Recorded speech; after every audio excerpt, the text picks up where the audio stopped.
All right. So the next one, Josh Lawless, Lollis, Josh Lawless wants to know, what's your daily hygiene? You better start with this because I don't have a daily hygiene. Okay. I mean, I All right, kind of do. I didn't think so. I didn't think you did. Interested in yours. Mine, I have, if you listen to the Average Jerks, my other podcast, we talk about hygiene all the time. Do you? And yeah, we talk about it all the time. My co-host Dre does Dre's grooming tips. Dre, he does all sorts I'm going of. to tell you because I've seen him. He is immaculately groomed. Yep. Yep.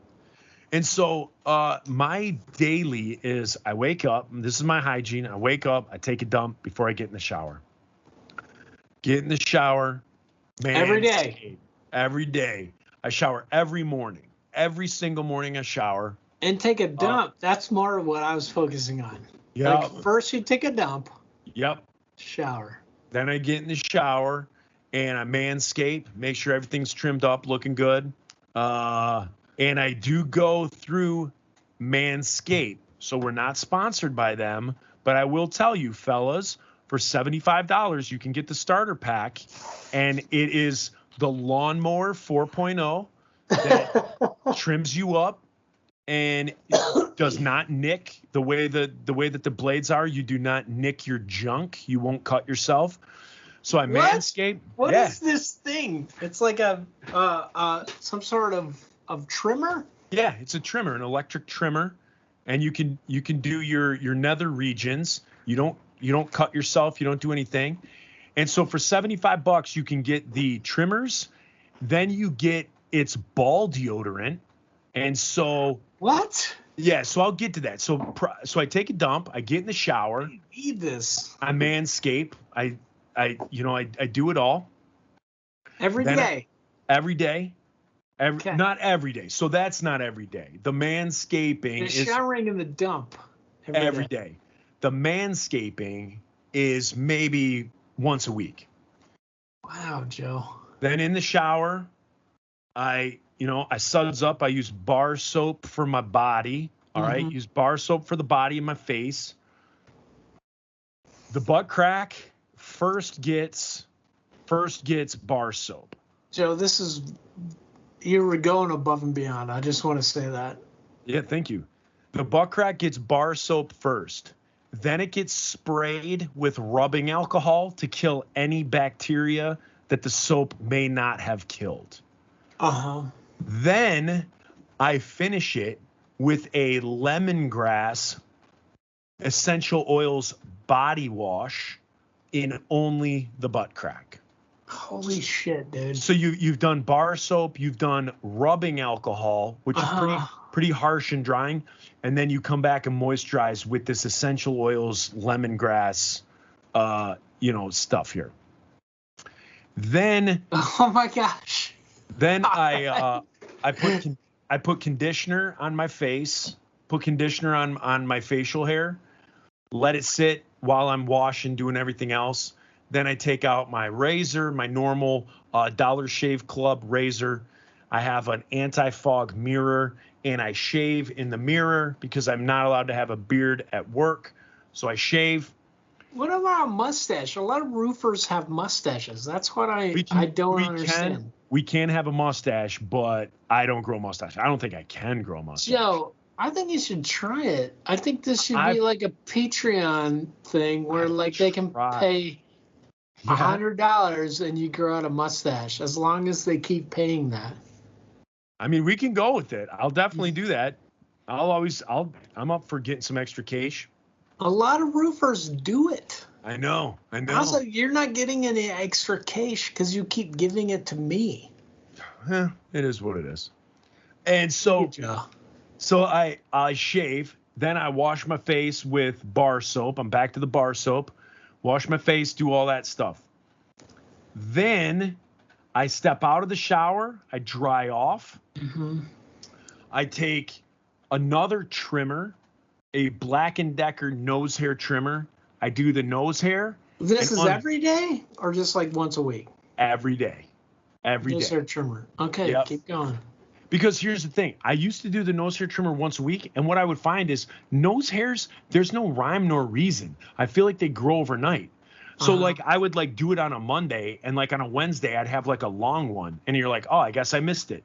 So then you do it, and then like on Friday there'd be a long one, and you're like, what in the world? So now I just do it every day. Zit, zit, zit, zit, zit, zit, zit, zit, zit. Looks good. Okay, I'm good. Then ear hair. Yeah, then I have this problem. Yep. Then I gotta zit, zit, zit. I gotta buzz out the Black & Decker. Yep.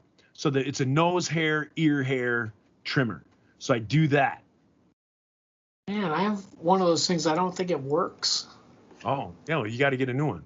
They're like $15.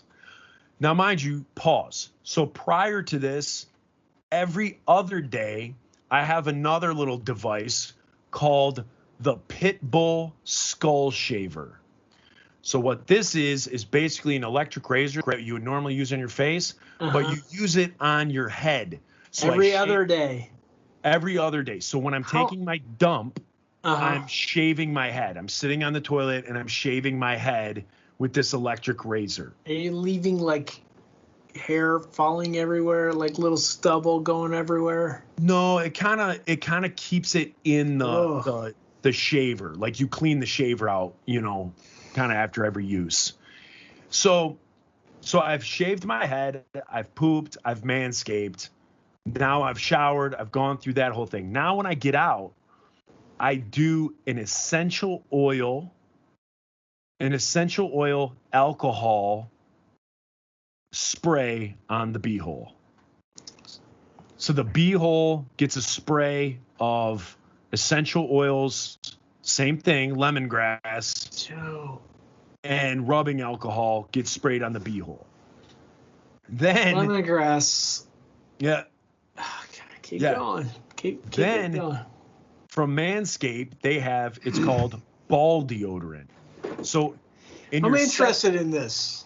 I feel like I can't smell down there. I try to get my nose down there. Doesn't happen. Yeah. So I just, for any occasion, if anybody's ever going to be down there, I just want to always be prim and proper. So this ball deodorant is like a lotion. So when I get out of the shower, the beehole gets sprayed with essential oils. I put the lotion on my hands. That goes on the schnutz.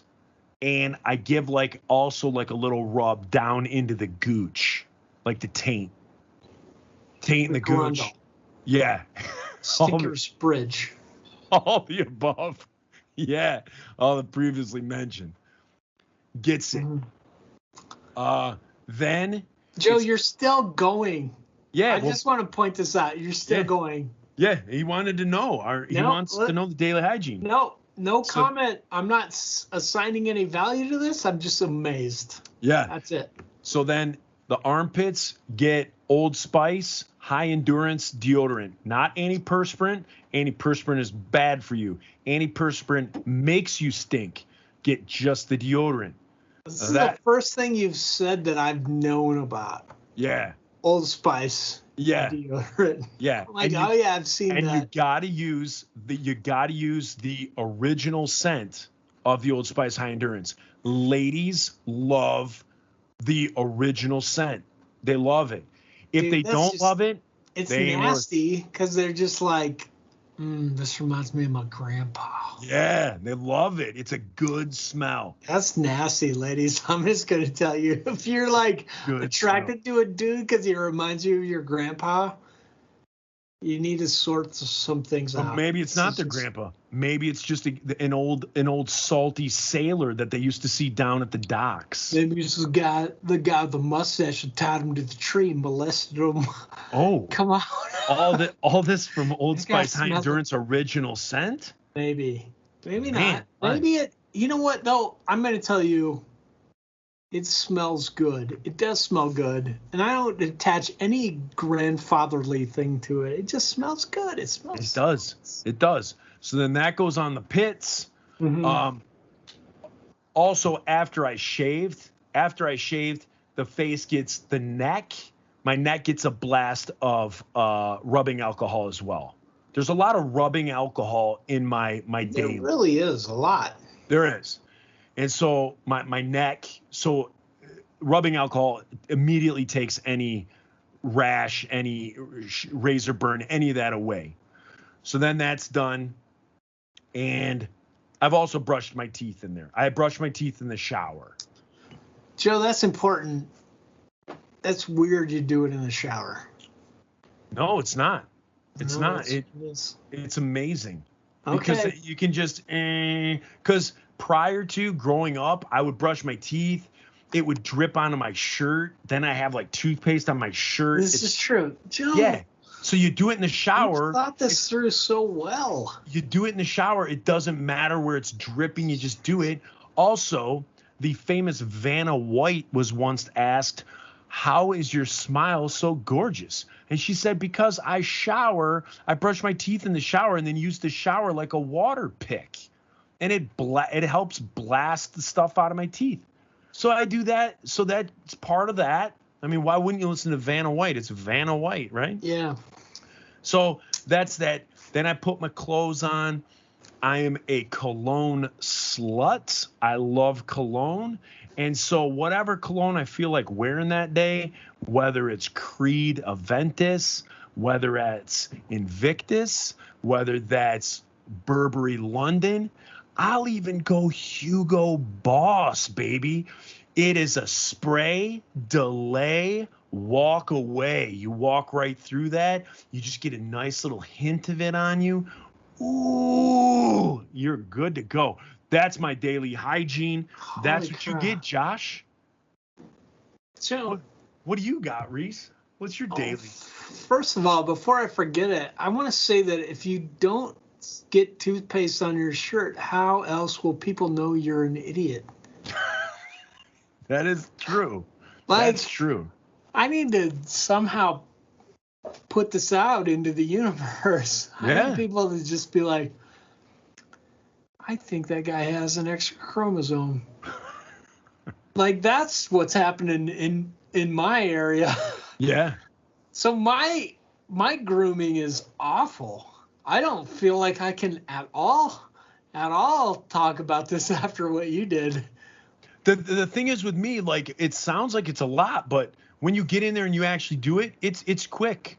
Like everything that I've said I've done when me and you were up north, if you were ever like, oh, Joe just jumped in the shower, as long as I was in the bathroom, I mean, it takes me 15, 20 minutes to take a shower and get out. All that's done in that time. All right. I use a lot of product on my hair. That's it. The rest is just like, and all the product I use on my hair is just to conceal balding. So I do brush my teeth 2 or 3 times a day. I have a Sonicare, which I hate. I hate it because like there's half the time you're like, why am I still brushing my teeth? This should be over. And then I just start scrubbing it, and then I turn it off and put it away. I don't shower every day. I don't shave. Like, I shave, if I can, ideally, I would shave like once a week. I like the way I look with a beard, but I hate the way it feels. Oh, so again, me too. Perfect. I shaved like a week and a half ago, and now it's growing back to a beard. I don't know, man. I don't shower every day. Definitely don't. I feel like if I do, it's a waste of resources, and I get itchy because my skin dries out. So I shower like every 2 or 3 days. Here's the thing with me, because I can't smell. I haven't been able to smell since Easter. Mm-hmm. So I don't do that whole routine, but I shower 2 to 3 times a day, depending on what I'm doing. Joe, that's insane. Yeah. That's insane, dude. So that whole routine is every single morning. Then after work, I'll work out. I'll come home and I'll shower. At like post workout, I'll shower, and then I'll ride out the night. So then if I come home and I shower, and let's say I have a date or I'm going out that night or I'm doing something, then maybe depending on what I do between getting home from working out and that date, I might shower again prior to the date. Joe, but those are like quick. That's like quick. Just get your body wet, soap up your pits, your crotch.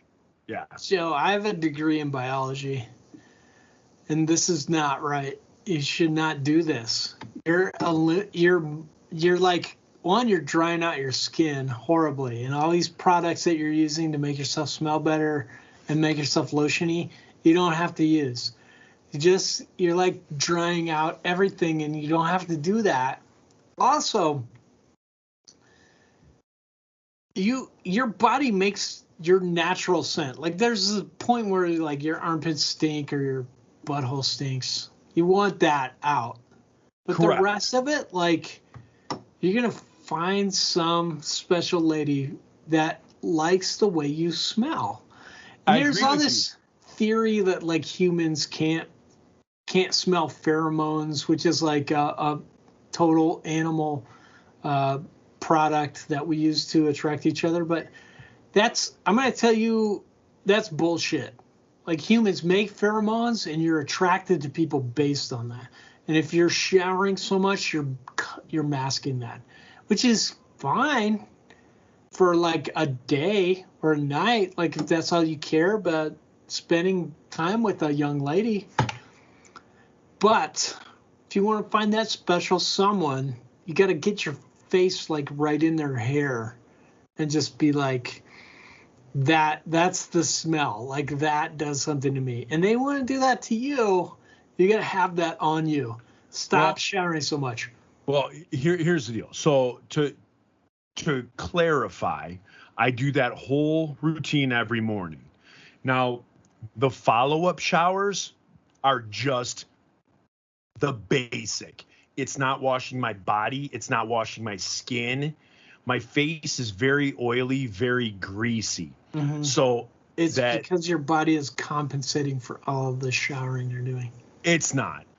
I know what you're saying, but it's not. Like, I know what's up with my face and my skin and all that, and what I've had to do growing up with dermatologists and all that stuff. So I'm good there. But if I do a follow-up shower, all a follow-up shower is maybe bar soap to the pits and an undercarriage scrub. That's it. Like, I'm not doing legs. I'm not doing stomach, chest. I'm not doing all that stuff. It's just basically I worked out, so my butt is sweaty. I got a sweaty butt crack. That's getting washed. My pits were dripping. My shirt was soaked. So that's kind of getting a rinse off, a little bit of soap there. But it's mainly the undercarriage. And because of COVID, that's what I'm scared of. Like, I don't want to be out and about with people. Because you can't smell it. Yeah, especially like in the summer. Like, you're hot. You sit down. I'm worried about this thing. Like you go to a bar or something like that. You sit on a bar stool. You've been sitting there for a half hour. Suddenly you like move, and all of a sudden you're like, oh my gosh, like my butt's all sweaty from sitting on the seat. Like, I don't want to stink. I don't want any of that because I don't know if I'm stinking. So I want to make sure that everything is clean to its utmost. So that's my reasoning behind all of that. All right. Like, I'm not crushing my skin and drying out my skin because I know what you're saying. I think you are. I'm not. I think you are. I'm not. Guaranteed I'm not. All that rubbing alcohol is drying out your skin. You're having to compensate. I will bet you $100 right now.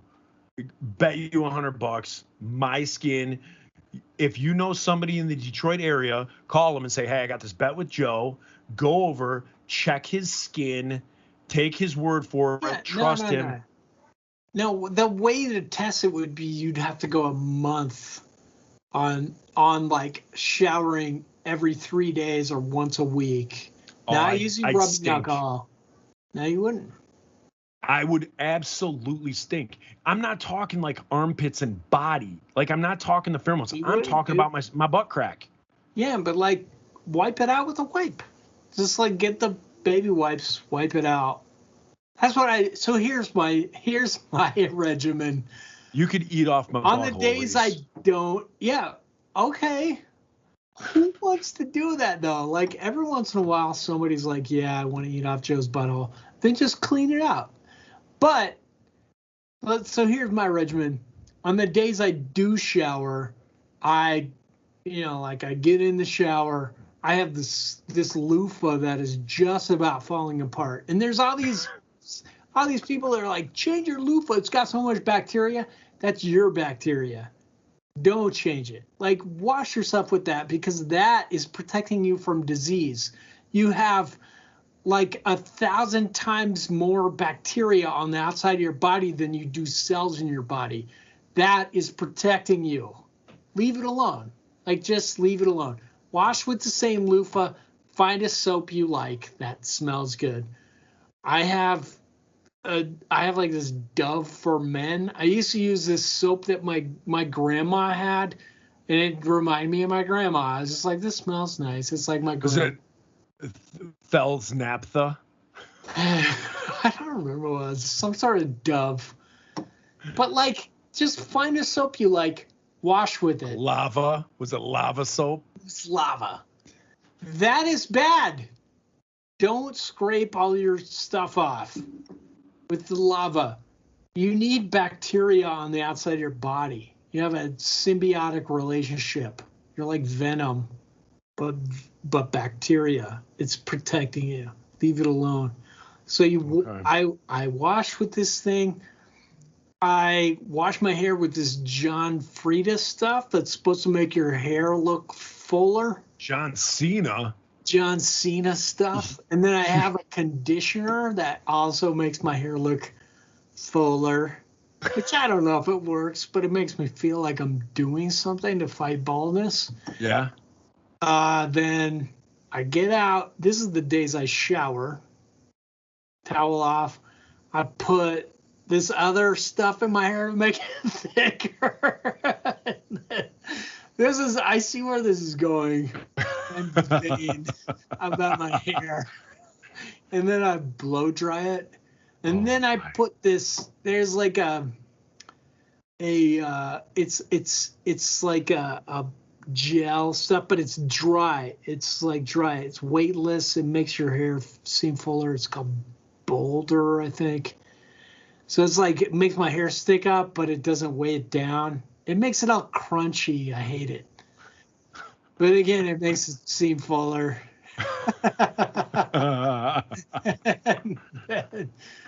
and then I put on deodorant, which is just Axe Apollo. It's just like, oh yeah, something that someone has said that you smell good, and I'm like, all right, I'll keep using this. Oh, and that's so junior high of you. Yeah. And then I have this, then I just put like a matte paste type stuff in it. It's like, it's from Walmart. And then hairspray. Oh my gosh, your entire routine is your hair. It's exactly it. That's all I care about. I don't scrub my face or anything. Like sometimes I have like leftover alcohol wipes from being a nurse, and I'll like scrub my forehead because it looks shiny. I'll just do that. And then this is the beauty regimen I got from my father. I have like a 15-year-old bottle of oil of Olay, but it's the Target generic brand. And I'll sometimes rub it on the corners of my eyes because I'm getting crow's feet. And see, I like crow's feet. Well, Joe, I have them. No, I do. I think I do. I'm not for sure, but I mean, yeah, I don't want to stop those. No, I do. I want that Marlboro Man look. Here's what you got to do to keep your skin nice. Number one, don't smoke.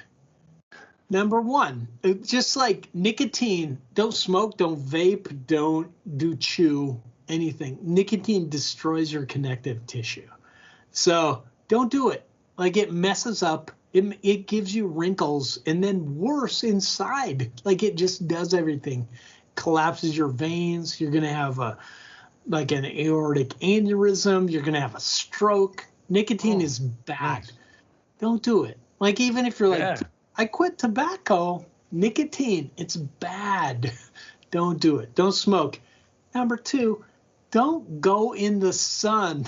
Like this whole thing where we like, number 1, if you have larger molecules of melanin, if you're not a mutant like you and I are, you're fine. Like that is made to protect you from the sun. You're fine. Go in the sun.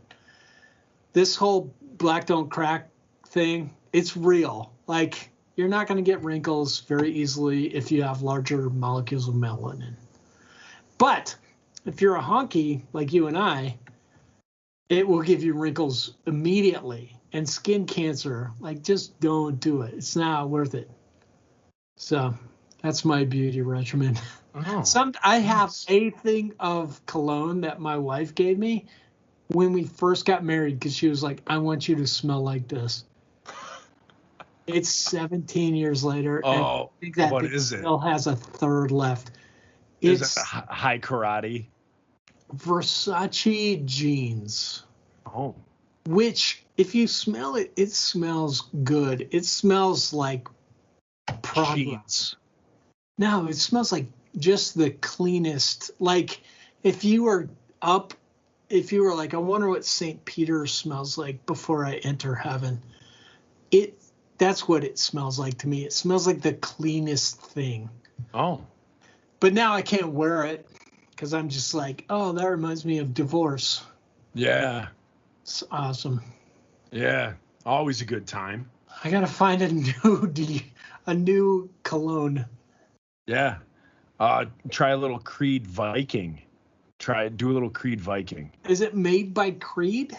Yes. Scott Sapp. No, it's not made by Creed. It's been around a lot longer than the band Creed. But Scott Sapp looks like he smells like coconut oil. I've seen him recently. He looks like he might smell like French fries. Or meth. All right. Do we do one more question and then call it a day? Okay. All right.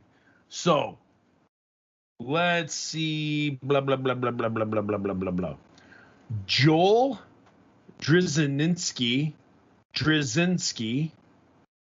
wants to know about when Insiders of 5 Iron record, leaving songs on the cutting room floor. Were there songs that didn't make it that you wish would have? And were there songs on your album that you wish didn't make it on? Do you want to go on this one first? I just finished talking. Sure. With the Insiders with us, we never had, I can count maybe a couple of songs. We had this one song that we entitled Go Big that never made it onto the album. There's a couple of them that we would work on in practice. And if you've listened to Reese and I talk about how we did albums, how we recorded, we did things different. So the Insiders, we would have all the songs that we wanted done, ready to record. This is insane. We would do demos. So whoever was producing got the 12 songs that we were doing, and that was it. It was those 12 songs. We didn't go into the studio and like record anything else. Also, to that point, if we had 12 songs, those were the 12 songs that were like, that's going on the album. Joe, this is because you're in a band that cared. You're like people that were like, you know what would be good is if we make good music and we practice. Yeah. That's all I'm saying. We tried. And so we never went into the studio. So if you guys are understanding what I'm saying, we never went into the studio with like 20 songs and then said, hey, what's the best 15? We never did that. We would always say, these are the 12 songs that we want on the album, and these are the 12 songs that are going on the album. So if songs were getting dropped, they were getting dropped in practice or in the demo sessions first. So there were a couple. One of our songs got left off. It was called Memorial Song because I said the word crap in it. And back in the 90s, the Christian music scene, I couldn't say the word crap. So I left that off. But then 4 years later put it on a greatest hit CD for a money grab. So there was Memorial song that got left on the cutting room floor. I remember a song called Go Big that got left on the cutting room floor. So other than that, we really didn't have songs that just didn't make it. As far as songs that are on albums that I wish didn't make it, yes, I have on a couple of albums. I had written some songs about like when I was married. Had written some songs about my wife. Wish those weren't on there. So listening to those now, you listen to the lyrics and everything like that. And at the time, you thought what you thought. And now in hindsight, I'm like, I wish those weren't on there. I wish that I no longer had those like in my repertoire of music. One that might come as a shocker, The Hunted. I don't like The Hunted anymore. What? Yeah, I don't like The Hunted. It's like, so there were songs that the Insiders did that as music was progressing. So when ska was big, then you started getting like new metal. So Korn started getting big. You listened to Korn and wrote that song. Yeah. Limp Bizkit was getting big, like all this stuff. W's had their time. So then we were like, oh, well, let's try doing a swing song. So now that I'm older, I look back and I'm just like, that's just garbage. We were a punk ska band. We should have just stayed a punk ska band. So the things that go outside of that box, I'm kind of more like embarrassed of. So I wish we would have never have done The Hunted. I like Sacrifice. Like, so that one's okay. But yeah, so there's a few that I wish didn't make it. There's a few turds on there. There's more than a few turds. I think Fight of My Life, the entire album, is pretty much a turd. No, Joe. And then Scallelujah 2, I think that was, hey, let's do this style. Hey, let's do that style. Let's do this style.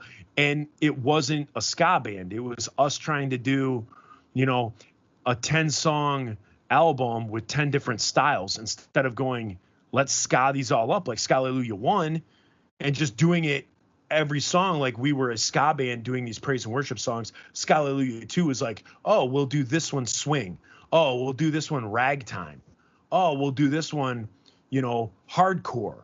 We'll do that. And so Scallelujah 2 is just like this mix and mash of like just nonsense. And I'm embarrassed by it. Yeah. So that would be my thing is we really didn't have songs to be cut because we went in knowing what we wanted. And then now in hindsight, yes, there's lots of songs. And there's lots of songs that you guys have heard me saying this before until Soundtrack to a Revolution when Royce was like, you know what? I just hit record. You guys are who you are. So Soundtrack to a Revolution and Sinner Songbook, I believe that's the Insiders. I believe those songs are like what I enjoy, what I wrote, what I had in mind when I did them. And all the other albums, when Kyle starts putting his spin on what he thinks the guitar part should have been and this and that, there were a lot of songs that in my head I thought were going to be great songs. And then when I heard it, I was like, this fell flat. So, so that's what I would say. So what about you with songs on the cutting room floor? Do you have a lot of B-sides? Because also, if you guys don't know, that's what artists call B-sides. So when you ever hear that, oh, Foo Fighters put out a B-sides album, what that means is all those songs that weren't good enough to make it on their album, they put out on a B-sides album and sell that. So did you have a lot of B-sides or anything like that, or stuff that you look back on and you're like, I wish that wasn't on the album? We didn't have a lot, but we did have some. And like most of the stuff from early 5-iron, we did release. Like we would put it on a 7-inch. Or there's a couple songs that we had that still like that maybe we didn't record vocals to. We got to the point where like this is not happening. I remember on our newest album ever, we had a song that was like called Your 2 Cents or something like that. And we recorded the music, but then we were just like, this song sucks. So we just didn't finish. But mostly, We were different. Like, I think, but by the time we were doing our newest album ever, we were showing up with like 16 songs. Okay. And just trying to see, hey, let's record all these and then see what makes a better album. We kind of abused that. Like, we got to, so we did Quantity, which was not, we didn't have enough songs, and then we did All the Hype, which we did not have enough songs for. Like, we were just like, we have to put out an album. Let's just, everything that we recorded for that went out. But then after that, we still had some stuff on albums that ended up, we would record it and just be like, this song needs to be cut. And especially now, we're doing it. Like, and it's not just like, this song sucks, because sometimes it is. But like on Until This Shakes Apart, we had 2 songs we recorded. We cut one because I think mostly because Scott doesn't like it because it's funny. It's called Employee of the Century, and it's about Micah. And Scott's just like, no. He doesn't like funny songs. He doesn't like Battle Dancing Unicorns with Glitter. He hates it so much because it's funny. But when you look on Spotify, it's like our second most listened to song. And then we had a song called When They Find You. It didn't really fit, mostly because I wrote it. I wrote the music, so it's not very good. But the cool thing is that, so the guy that books us also books MXPX, and we're super good friends with MXPX. And he was like, you know what would be a cool Kickstarter reward is if Mike sang one of your songs, and we sent it out to people. And that's the song that Mike picked. Because I was like, really? Yeah, I was like, we need a more punk song, so I'm going to try and write a punk song. So he picked that. So we have this song called When They Find You, and it's got Mike Herrera singing it. Oh, that's rad. Right.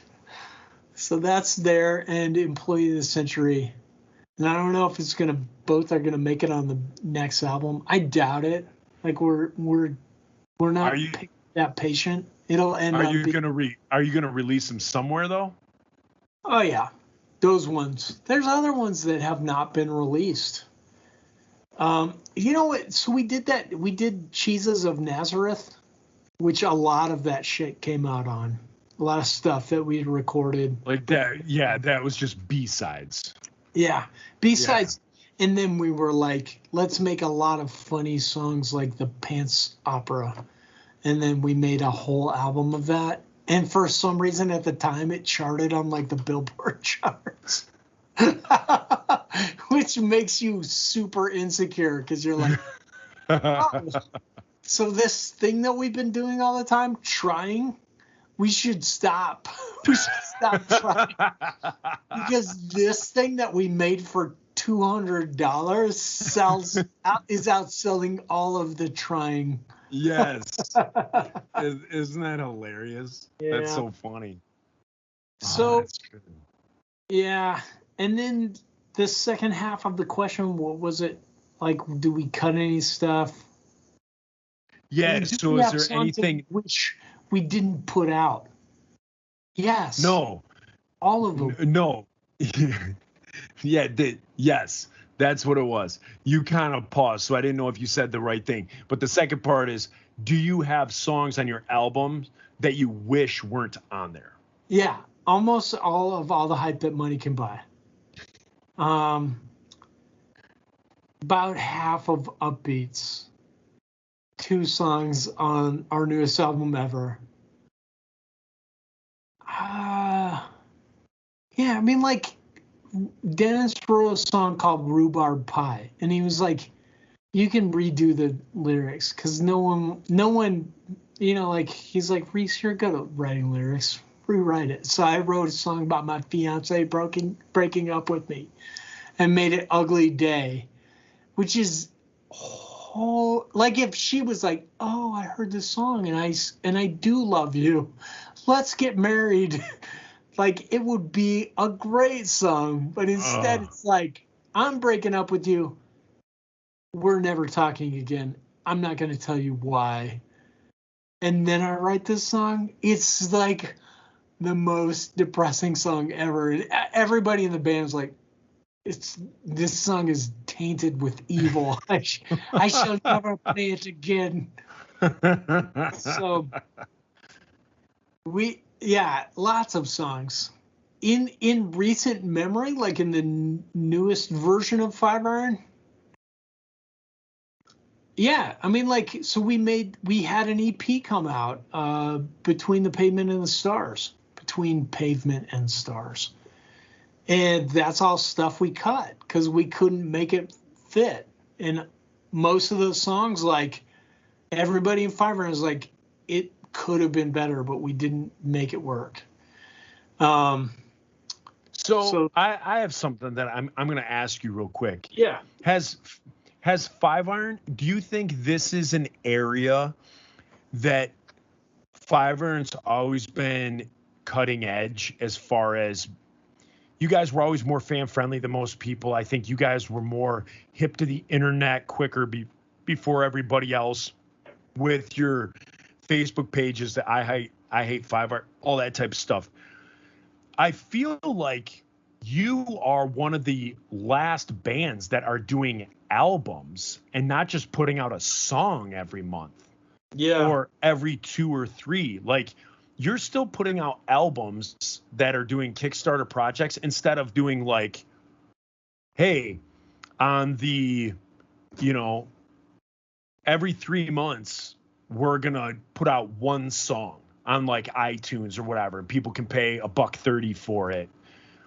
It seems like you guys, I thought by now, like with your track record, I feel like you're kind of doing it like Dinosaur-ish, like where you're doing an entire album and putting out an entire album instead of just like, hey, we were able to get together to record this song, and this is like the best song that we could do right now, and it's going out.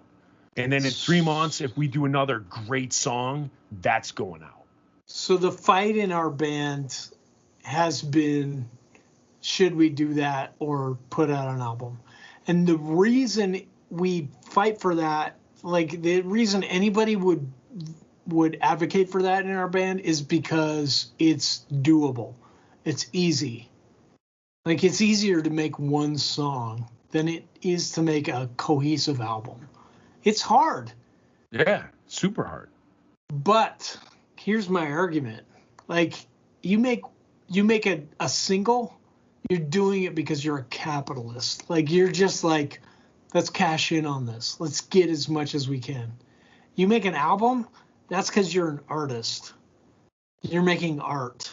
You're trying to make a cohesive, you're trying to make songs that fit together and have meaning. Not just like, these songs are great, but like the order of these songs means something. And we're still on board with that. Like, I want that. When I listen to music, I want that. I'm all for a good pop single. Like, it's cool. I want to hear that. But like, I also want that plus 4 other songs that aren't going to be on the radio that are going to hit me in different ways that mean something. I would much rather do that right now than cash in on what Five Iron is. So that's what we're doing. See, I understand what you're saying. I don't agree. Like, I think there's still art. I think there's still, to get a band together to craft like a good song and put everything they can into a good song and put it out there. And then, 3 months, 4 months later, the juices get flowing again and you craft like that's still artwork. I'm not saying it's not art. It's still artwork and good, but better. Like, a picture is good. Like, in my mind, the Sistine Chapel is timeless. Like, right. Paint that. Like, aim for that. Paint that. But that's what I'm saying. I feel like that's what I'm saying. So if my one if my one song that I'm putting out in May is the Sistine Chapel, I want that. I want one amazing song that I can put out instead of like waiting till I get and I'm going off of what I know, like of insider stuff, as opposed to, hey, I have this song that, you know, I think is pretty good, but we've had to work on 9 other songs at the same time. Yeah. We can't give the Sistine Chapel the same attention. And so we have to do these 9 other songs. And of the 9, 3 of them, they're filler. 3 of them are like decent songs. Yeah. Kids might like them. They might go up and down as far as like, oh, I listen to this one, I like this. And then like 3 songs are like real good. But you could have one song that's phenomenal. That's the Sistine Chapel. And so I think we're kind of looking at the same thing. I'm going to say the one song is the Mona Lisa. Like that one amazing song. So you're comparing like the Mona Lisa, the Sistine Chapel.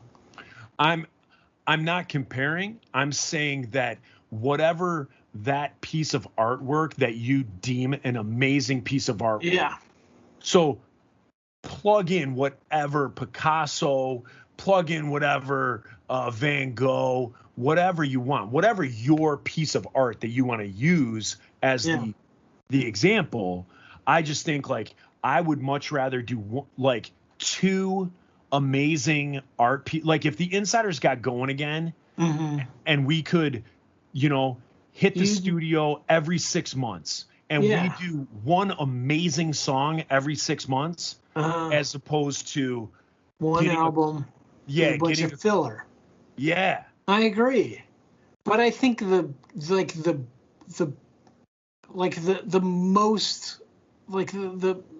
standard should be, can you make a perfect album? Like that should be the goal. Right. And Insiders is no. We can't no either. So there's no, I mean, it's the same thing of saying like, can I run a 4-minute mile? No, that can be my standard, but I'm never going to do it. So, but you know still want to. I still want to. That's 5 but it's never going to happen. I'm the guy in 5-iron that pisses everybody off because I'm like, go for that. Do the 4-minute mile. Let's make that. I'm worse than that. I'm like, let's see if we can do a 3-minute mile. Yeah. And everybody's like, I hate Reese. Yeah, not me. Do this. Because I'm like, we don't need to be like, if the Insiders is going full time right now, I would absolutely be let's just release one song every 6 months. We're done with albums. We don't need themed albums. We don't need any of this because my life isn't a theme. I could be angry one month. I could be dating this person that month. Next month, I could be all about comic books. So my album isn't going to have a theme. So I would much rather just work 6 months on crafting an amazing piece of art and then 6 months later doing it again, as opposed to, hey, we have to knock out 12 songs in 6 months, or we have a year to do this, you know, a Kickstarter project that says, hey, by this, we're going to record on this date. And then we have a deadline and we're cutting corners and we're trying to do. In my life, that wouldn't happen. So if I had the musicians to be able to do that, every 6 months I would go in and knock one out. This is 70% of why my wife is divorcing me. Because this is how my mind works. I'm just like, if there is a best version of this, I have to try and make it. Yeah. And I keep, like my mind won't sleep. It won't, like, I could make the best album of all time, and the next day I'd be like, what would it sound like if you made the best album after that? Like, what is better? I hate that about myself, but then like it's a drug, you know, like you make a good album or you make a great song and then you're just like, I want that, but again, like more. I can't, like my mind won't sleep with that. But I think again, I think me and you are kind of approaching it the same. It's just your work of art is an album of multiple songs. Mine is one song. So I agree with you. I would be like, this one song that I crafted and I put 6 months into for this one song. And let's just say iTunes says it played 1 million times and it was bought 1 million times. So the next one, I'm going to say, I'm going to take 6 months to craft the next best one. And I want it to sell 1,000,001, or I want it to sell 2 million, or I want it to be played 2 million. Because for me, I don't care about money. Like, nothing for me is the money. It's just, if you're going to do the work of art, I want to see the streams. Like, it's our last song did a million streams. This one did 2 million. So then the next one, I want to stream 3 million. I'm looking at it as that, instead of saying I want the album to stream 1 million times, because I know people are just gonna be skip. I care about money, and it's only for this. It's only this. Like, only I would have an amazing studio, and only just like have a therapist and somebody to massage me, and just to get me ready to make the perfect album. Like the song you describe, I want an album of that. I want 13 of those songs. I want that album, and it never sleeps in my head. Yeah, and if I make money, like all the money I want, it's for that. What you just described is Brian Wilson from the Beach Boys. He went insane trying to craft the perfect album and beat the Beatles. He went insane trying to do it. He did it. Pet Sounds beats any Beatles album. I don't know about that. Maybe not. Exactly. Yeah, exactly. Okay. But he literally went insane. He's not the same person. He's at breakdown after breakdown after breakdown because of the same stress that you're putting at. You're the next Brian Wilson. I hope you're gonna go nuts. I only hope so. You're gonna be not showering. You're gonna be all disheveled, and you're gonna be trying to think of that perfect horn line. I hope to be that. This is also, I have this just hatred of the Beatles that goes inside of that, because like, why did they break up? They broke up because too many people liked them. Fuck that. I hate the Beatles for that. Like, I went to see Queen play with Adam Lambert, and first I paid like $240 for tickets to see my favorite band, and then was just like, this is a mistake. It's only two of the guys from Queen. Why did I do this? Went to go, like, how much can I sell these tickets for? And it was like less than half what I paid for them. So and I'm like, all right, I'm going. And it was amazing. And the whole time, all I could think was like, the Beatles would never do this. They don't give a shit about their fans. Like, they do not. Like, they wouldn't even get together when John Lennon was alive. They wouldn't get together with John Lennon's son or his other son. And now George Harrison is dead. Like, they don't give a shit. But here was Queen, and they're just like, hey, let's make this tribute to Freddie Mercury. Like, let's do this thing where people love our music, and let's give them something. I don't care if they're making billions of dollars for it, because they deserve it. Like, that is cool. The Beatles don't give a fuck about anyone except themselves, and fuck them. See, I completely disagree with you. I completely disagree with you, because the argument that you're giving, except Ringo, he cares. Like, the argument that you're giving, well, what we talked about prior was albums and themes. The Beatles were the first ones to do that. The Beatles it went from 45s. All you were doing was putting out singles on 45s. The Beatles were the first band to say, let's have a collection of songs on an album that have a theme. No, they're geniuses. I agree. Like, what they did. But here's the other thing, Reese. Isn't it punk rock isn't it punk rock the very basis of pretty much what we both think and lean towards? Isn't it punk rock to get to that point where when you have people swarming an airport, you can't go anywhere in life, where you're just like, screw this. I like the art of it. I just like making music. I can't do this whole, I'm going to play Met Stadium. People are jumping off the second deck, all of that stuff. And they just said, you know what, the heck with it. We're not doing this anymore. You guys took our little band, you made it into something crazy. You made it where it's not safe for us, our wives, our children, anything. We can't do anything on this planet without you going bananas. And they walked away from it because they cared more about the artistic end of it, because they're artists at the end of the day. They're not entertainers. Okay, so that's Sgt. Pepper's. Then they broke up. And then they would not get back together. Like, I get it. You can't hear yourself playing because the crowd is too loud. In-ear monitors exist. Like, that happened. They could have done it. Like, but I think they got offered.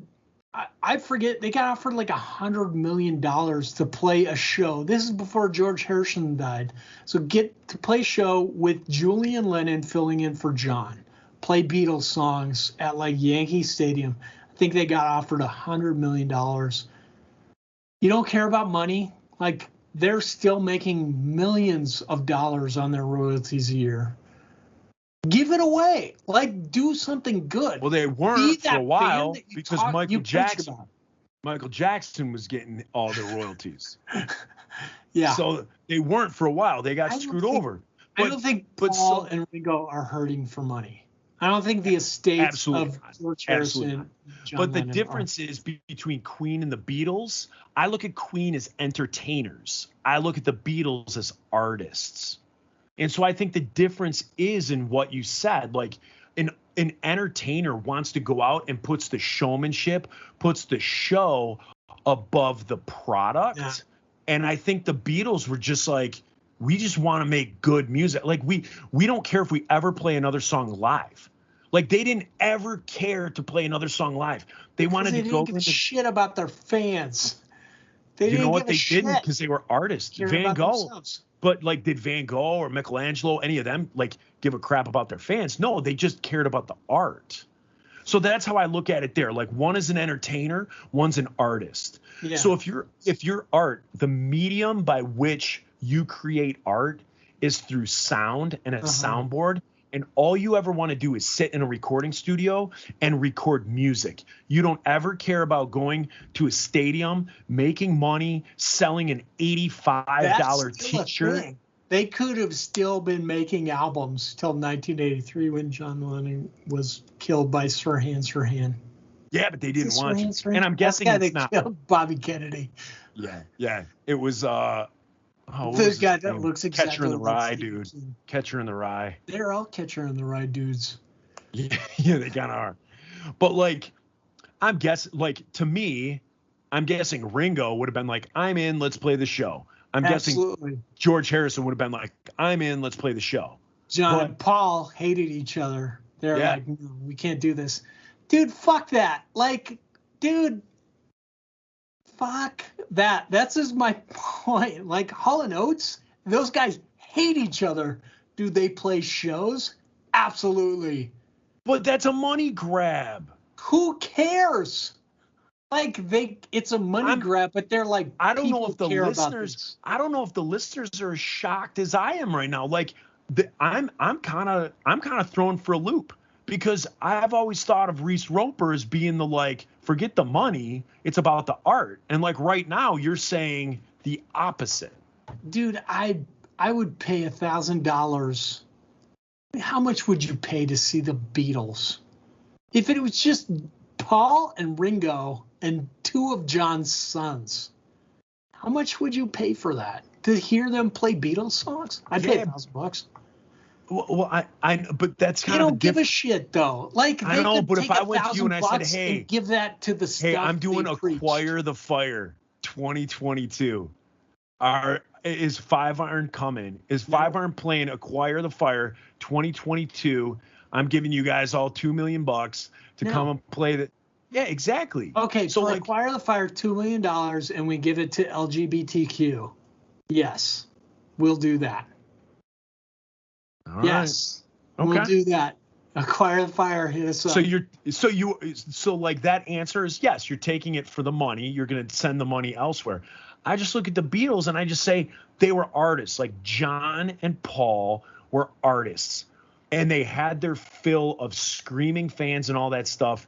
They didn't need that. They just wanted to make music. And they were perfectly fine of pumping out songs in a studio, never sitting on stage, never playing ever again. Although Paul did with other bands. But then they quit that. They quit that. I get it. The technology did not allow them to play. They were freaked out. They couldn't hear themselves. I get it. Like, I know not hearing yourself when you play. No, then I don't keep making albums. No, and if you are just like, I don't care about the money.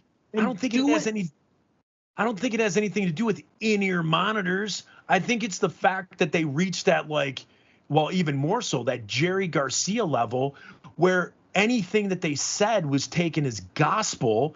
They're raked through the coals on a daily basis. You know, it was those guys. It was just brutal. Anything John Lennon said was scrutinized for weeks in the press. And this was before the internet. This was before trolls. This is before all of that. Just raked through the coals. Anything that they said. You know, they grew their hair out. Oh, this, that, the other. Everything that they did was just under a microscope. And they were like, we're not down with this. We just want to make music. But then and then like a band and like Queen. And then they got offered to come back. How punk rock is that? How punk rock is that to say, no, we just want to make music? And then you get a band like Queen, which is a phenomenal band, and they're entertainers. And they will gladly take that money, and they will gladly go out and play because that's what they want. They want that spotlight. They want that stuff. Also, they care about their fans. That's my argument. Like, they care about their fans. They found the most flamboyantly gay dude they could be, not to replace Freddie Mercury, but to do like a Freddie Mercury tribute. Freddie Mercury. And that's cool. Montreal, barefoot, cut off white jean shorts, booty shorts, no shirt on, and a Montreal Canadiens straight bill mesh hat. One of the greatest performances I've ever seen in my life. Yeah. He's the greatest frontman of all time. Yeah. But because he cared. Like, he cared about the fans. Like, he was like, because he's an entertainer. I'm going to give it to him. Because he was an entertainer. The Beatles, though. Artists. I respect, like, I think they wrote amazing songs. They were groundbreaking. But as people, I'm just like, fuck you. Fuck you guys. You're dicks. Like, fuck you. Seriously, play one more show. Do it for charity. Fuck you. They don't give a shit. They don't care. Fuck them. I hate the Beatles. Wow. Beach Boys, Pet Sounds, amazing. It's not the Beatles. It's Brian Wilson trying to be the Beatles, and by God, you did it. You're so much better. Wow. I love it. I can't disagree more. I cannot. Ladies and gentlemen, we are bringing this to an end. I think this ended perfectly. Perfectly. With Reese and I completely disagreeing on this. I think this is a wonderful conversation, and this is the types of conversations that I think are awesome. You get in a car, and you're like, we have a 4-hour trip ahead of us, and you start in on this. Reese and I, if we're not ending it now, we could probably go another 3 hours just on this topic alone. So it's awesome. You guys, you can reach us on Instagram at Pickle and Boot Shop or Facebook at Pickle and Boot Podcast. You can also I would go to the Pickle and Boot Shop Diabolical discussion page. Mm-hmm. Lots more stuff goes there. That's a lot funnier. I actually do more on that than I do on ours. I don't even know why we run ours anymore. You do the Twitter and the Patreon. I don't do the Twitter. I have not made a Twitter in 3 months. A tweet. It's at capital P, capital B, Oot Shop. on Twitter. Yeah. I don't know what to say. Like, we made another episode. I think I did that when people thought this wouldn't last. Yeah. Yeah. This is episode 24, maybe. It's nuts. It's nuts we've gone this long. It's nuts we've gone this long and we haven't heard your true hatred for the Beatles up until episode 24. Real, man. It is real. I love their songs. Like, seriously, they write some beautiful songs. They wrote some, even all of them afterwards. But fuck them. Seriously, how do you hate your fans that much? I can't disagree more. It's not punk rock to hate your fans. Punk rock is getting in the crowd and being with your fans. No, punk rock is just doing what you want to do, no matter with whatever pressures outside. So if that's right, you know what I mean? So that's what I think. Like, people always knock Green Day. People are like, oh, Green Day's not a punk band. No, Green Day is a punk band, because Green Day, if they wanted to do an acoustic album, they did whatever they wanted to do. They wanted to do a rock opera. They did a rock opera. Care about their fans. Well, yeah, but they're entertainers. They care about who got them there. They're entertainers, so they have that aspect of it. So they're gonna take it and run with it. All right, you guys. Hopefully on the next one, you're gonna hear us talk more about the Beatles, the Beach Boys, and Green Day. This has been fun, man. I like when we get fired up about this stuff. I want to throw Oasis in the mix next time, because I hate those guys more than anything. You know what? I do too, but I do love some of their songs. I hate them. I hate everything. Really? Like when some of their songs come on, I'm like, man, I haven't heard this in 20 years. This is a good tune. I'd go to jail for punching those guys. If I saw them, they're like, yeah, I'm Noel Gallagher. I would just be like, boop. I wonder if your larynx can sustain this punch. I'm Noel Gallagher. Punch your dick right in.